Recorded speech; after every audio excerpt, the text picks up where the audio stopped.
6 komponen bahasa Arab dan sudah dipelajari tentang huruf, baris dan kalimah. Sekarang kita masuk pada tajuk prosa ayat ataupun phrase, dan dalam bahasa Arab disebut sebagai jumlah. Dan sebelum itu, pelajaran tentang kalimah, ini isim, fi'il, haraf, dan tentang phrase ayat ini, prosa ayat ini, dan tentang ayat dan tentang pembarisan sesuatu kalimah, ini disebut sebagai nahwu ataupun tata bahasa ataupun grammar. Seperti bahasa-bahasa lain, gabungan kalimah-kalimah ataupun gabungan perkataan ini akan membentuk prosa ayat, dan gabungan prosa ayat inilah akan membentuk ayat yang sempurna. Dalam bahasa Arab, prosa ayat ataupun jumlah ayat ini terdapat dua jenis. Yang pertama dipanggil jumlah ismiah. Ini bermakna prosa ini bermula dengan kalimah isim, dan juga jumlah fi'liyah yang bermula dengan kalimah fi'il.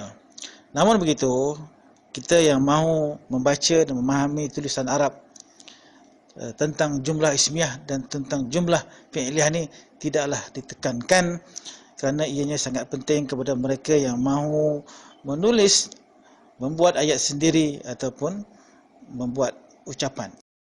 Prosa ayat ini ataupun jumlah ini hanya akan dipelajari selepas kita memahami apakah dia isim, apakah dia fi'il, dan apakah dia haraf.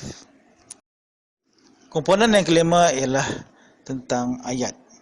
Seperti yang disebut tadi, ayat ini adalah gabungan dua jumlah yang terdapat dalam bahasa Arab ini, jumlah ismiah dan jumlah fi'liyah.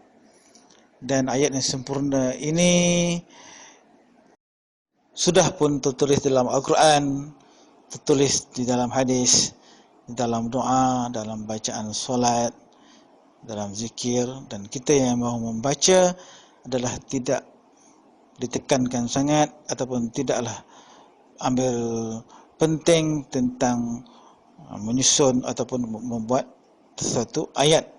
Tujuan kita ialah baca dan faham. Dengan itu kita seharusnya dan semestinya kena belajar yang asas, itu mengenal isim, mengenal fi'il, dan mengenal haraf.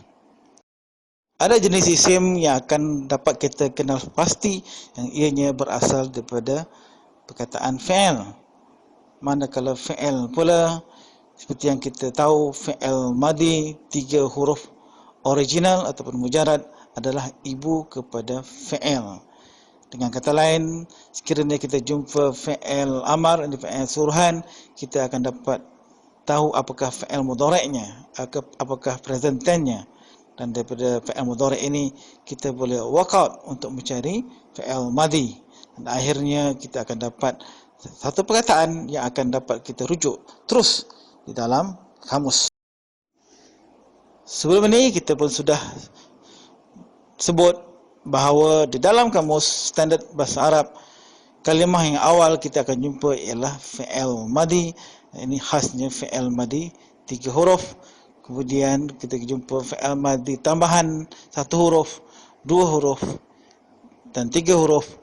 Dan kemudian yang barulah kita jumpa isim, jenis-jenis isim di bawah perkataan fi'il tadi. Dan yang terakhir, tajuk yang ke-6 ialah tajuk proses pembarisan ataupun disebut i'rab.